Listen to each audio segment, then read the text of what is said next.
Anderson, I know this was a very emotional week for you all week long, and now that the fight is behind you. Wait.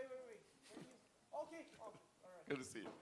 I know this was a very emotional week for you. You got a little choked up at the weigh-ins and all those things. Now that the fight's behind you, how are you feeling right now? Wow, I'm feeling happy. It's very difficult to continue fight in this sport in the same level when you don't train hard. I training hard for continue the same level. And tonight I try to do my best for all my fans and for myself, because I love the sport. It was fun to watch. I mean, the technical expertise of both of you in there and what you were doing was amazing. Can you talk about, Israel's skills and maybe what surprised you or how you felt he performed tonight? Well, Israel is very fast, is young, and have the great future inside the UFC. I talked to Israel about something, so please keep straight your focus. Don't lose your focus because you have amazing talent. Just keep doing. And this has happened, sometimes you win, sometimes you lose. But I'm very impressed. Because it's a two generation inside the cage and great show for everyone. I'm so happy. And lastly, I think people were impressed with your skills as well, that you were so even with a younger guy. You said you want to fight in Curitiba. What kind of fight makes sense to you? Are there names, things that you want to accomplish or a name that you want to fight? What would make sense for you in Curitiba? Well, now because the last time when I tried to fight in Curitiba, I have problems and I take the series very fast and I come out the card. And now I have a chance for fight in my city, when everything start. And I talked to Ed and talked to my team, and maybe I think makes sense fight me and Nick Diaz in Curitiba. Let's go see. It's just waiting for Dana, because it's not time to make the good decisions or not. And hopefully I go fight in Curitiba. Anderson, just right here. You didn't get the win tonight, but you put on a pretty masterful performance. As you can tell, the crowd was going pretty crazy for that. Were you happy with your performance tonight? Yeah, I'm happy. Of course, I'm very. I'm working very hard for win, but I'm happy to my performance. I talked to my team about that, and everybody talked to me and say, "Don't worry, it's good. Let's go back to home and start training again and continue your legacy." And the whole crowd was chanting your name in there. What does it mean to know that you have fans on this side of the world that really support you? Wow, I'm very happy. I'm very happy. I'm very lucky because I'm working my entire life for this sport, and when I see the people, wow, I'm very lucky. Thanks. Just over here, Anderson, up the back. I'm just wondering, you mentioned Nick Diaz's name. What interests you about doing that rematch?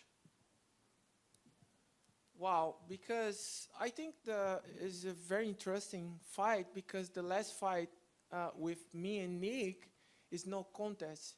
And I talked to Nick, I talked to manager Nick for a couple months ago and about this fight. And Nick say, okay, let's go do it. Let's go talk to Dana and let's go do it, Let's go see. I don't know. I just waiting for Dana as to, it's too early for talking about that, but hopefully I fight in Curitiba. After the fight, he said some stuff to Israel. I'm wondering, what did you say to him? Because you're a big hero of his, and he bowed down to you and showed you respect after the fight. What did you say to him in the octagon? Wow, I say thank you for give me more energy and inspire me to continue my sport and doing something special for everybody inside the cage. And just final question from me. Chael Sonnen had a bit of a joke. He tweeted out that, you know, I want to fight Anderson Silva and Israel can move up and fight Kelvin Gastelum. I just want to get your reaction. Did you see that, and what did you think when I he don't put that see, out? I don't see. But I respect Chael, you know. Chael give me the great opportunity for doing the great fight in the story of the sport, you know. And everybody talking about Chael, but Chael is very smart and a good fighter too. Anderson, you've spoken in the past about how you sort of like the big fights, and you've expressed interest in this in the past. Conor McGregor tweeted out after the fight. Did you have a chance to see what he said by any chance? No, I don't. He gave you a lot of compliments, basically calling you a pioneer, and he said that it would be an honor. I think he's insinuating he would like to fight you. What do you think about that? Well, I first of all, I respect the champ, you know, and the second one, I think in this point in my career in the Conor career, it's a very interesting doing something special for the fans. I think the super fight, me and Conor, is a very interesting, you know, and let's go see. The future is inside UFC is very interesting because everything's changed fast. But, you know, I'm ready to back to fight very soon. I was going to say, Conor seems to really want to fight in Brazil, and you want to fight in Curitiba. If the UFC wanted to do that fight next, do you think that would make sense to you? Would you rather Conor over Nick Diaz, if it was possible? Wow, both is the great fighters. Both is the very interesting fight for the fans. Hopefully, I go talk to Dana. Hopefully, Dana doing this, you know, because that's very important for me, fight in my city, you know, when I start martial arts and doing something special in Curitiba for my fans, you know. I mean, watching the two styles play out was incredibly entertaining. How did you feel about your performance this evening and your execution? I have to have a look at the tape. It's for a fighter, it's really hard to assess myself just straight off the bat and just you know, when I'm still working right now, you know, and I've said this before, like my first time when I'm alone is in the shower right after the fight, and there's no outside influence, and I get to be alone with my thoughts and download everything so I can really assess how I feel first, and then after that I might watch the fight and just see, okay, how did I look? But main thing is I had fun in there, like I said I would, and I showed off, and he's a good dance partner, so I feel like fight of the night was well deserved. No doubt about it. Talk about your emotions. I mean, we saw you get a little choked up at the weigh-ins, of course, and, you know, this is somebody you admit that early on you patted yourself after, so. Why did they fill these up? It's silly. It's no, I just feel like, what, props? Because I'm trying to have a drink. Oh, water's good, though. Anyway, carry on. Yeah. No, but give me your emotions. Now that you've got this in the bag, you know, you've got the victory, this was an emotional opportunity, a big opportunity for you. What is the feeling like for you right now? Feeling. The best way I could describe it was like being in a twilight zone. So when I get to download my thoughts alone, then I can kind of like, oh. But one thing is that was cool. That was cool as fuck. Like, just, even when he caught one of my kicks, and I knew he was trying to catch it. And, like, I tripped. And as I was getting back up, I was like, all right, here comes the flying knee. I've seen this many times. And I just slid to the left. And I was like, I've seen this too many. And he tried so many tricks that I've seen. Even when I made him faint and he'd react like, you know, like, say, example, if he react with his hands out, then he'd just bring it back and do the hand kung fu shit. And I'm like, my man, I've seen these too many times. Even like UFC 112, Abu Dhabi with Damian Maia. He's trying to bait him to strike. Like, come on, throw your biggest shot. So he put his hands down and like even put his back against the fence. That's how Bisping got caught with an up kick. I'm not stupid, you know. I don't think I look stupid, but I'm smarter than I look. But yeah, hands down, getting punched in the face with some measly strikes, and they expected me to throw a big one. Like, oh, I'm like, dude, it was cool. It was cool, just a cool experience. And I said it after the fight. Everyone else plays it on EA Sports, and I get to play it in real life with the real dudes. So I win.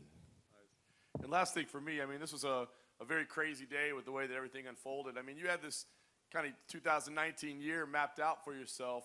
What do you think should happen now? I mean, we got to wait and see what's going on with Rob, but, I mean, do you feel like you should jump ahead of Kelvin Gastelum now? Do you feel, I mean, what do you think should happen next for you, especially as it relates to the title situation? I'll put it this way, 3 ways. First, in the short term, a shower. I really, really want to just be alone with my thoughts. Secondly, well, if you look at the YouTube, even just the numbers itself, like the official countdown on YouTube, last I checked, it was like 300,000 views. Rob Zone was like 300,000 views with Kelvin. And me and Anderson, I'm pretty sure our one would have been past 1 million by now, 1 million views. So we've known who the people wanted to see for so long. And even Rob said he didn't care. Good. Now the pay-per-view points, where do they go? What happens to them? I'm just wondering. Just maybe I have to sit down with Dana and Mick and talk, because that's a lot of money being left on the table, and it just stays in the hand of the dealer when I've done my bit. I showed up to work. You know, unfortunately, it was out of Rob's hands. It wasn't in his control. The controller was in player one's hand. And I showed up to work today. I clocked in. I came in early to watch Shane and Kai do battle, and then I'm staying late so I can, you know, do all this stuff as well. So I'm working my ass off, and I feel like, man, I don't know what the buy rates are, because it wasn't really my main event. It wasn't really my shit. They put me in the fucking regular hotel. I didn't get the main event suite either, so shower's not that big. But, you know, the pay-per-view points, in the medium term, I'm looking at those like, what happens to them? Maybe me and Anderson can split those, because we put on a good show. We go fight of the night. And that's a lot of money being left on the table. So we'll see what happens with that. And in the long term, I'm the #1 contender. I'm the guy fighting for the belt. Or I don't care. Kelvin or Rob, whoever it is, I'm fighting for the belt. Whoever has the belt, because I see Kelvin walking around with that belt, and I don't know who gave it to him or if he got on the stool to get, I don't know, whatever. Like, just, I'm fighting for the belt next. That's all I know. I did my job. I showed up to work. Just curious, Israel, obviously Dana White's in town. Do you have any plans to catch up with him before he goes back over to the States after your fight? We always bump into each other in the most odd places. So, yeah, it'll happen again. Destiny. This whole week's just been destiny. I was destined to be in the main event, you know, so, yeah. And I'll bump into him somewhere, someplace, and we'll probably talk shop a little bit. But, yeah, we'll see. And I'm just curious, could you talk us through how you found out you'd be main eventing the card? Where were you? What time was it? And what went through your mind when you realized you're the official main event? I woke up just before 8 a.m., even before my alarm. I woke up, and a minute later, the alarm went off. And I closed it off, and I saw my family Viber. My family has a Viber page that we just, you know, group chat. And my dad posted, Rob's out. And I was like, wait, what? And I clicked onto it, and there was a screenshot on Instagram. So I hit Instagram straight away, and I was like, man, that must suck. For me as a fighter, I just knew, you know, everything aside, I knew as a fighter, like, fuck, he would be killing himself. Like, you know, fuck, it's so close. You get so close, and it just gets ripped away from you. And even for Calvin, sucks for him as well, because, you know, come all this way, work so hard. Think about it this way. If you're a chick and you were the guy, you stop flirting for so long, and then he comes in like 2 minutes, or doesn't come at all. I don't know, whatever. But, yeah, it just sucks. Anticlimax. The biggest anticlimax for them. So, yeah. But that's not my problem. Like I said, I came to work early, and I worked. And I'm staying late, and, yeah. Just last one from me. Kai, Shane, and yourself pick up wins on the same card. City Kickboxing having an amazing showing, you know, Coach Huge, everybody talking about him as one of the best coaches out there. What does it mean for you to not only just pick up a win like this over a guy like Anderson Silva, but do it with your team? How does that feel?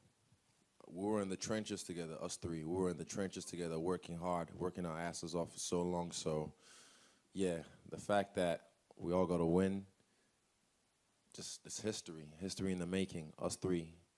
You know, and it puts NZMMA, Australasia MMA on the map. And even for me, I found out, like in Nigeria, they were playing this live on a satellite that I used to watch as a kid, DSTV. So, yeah, you know, that's cool.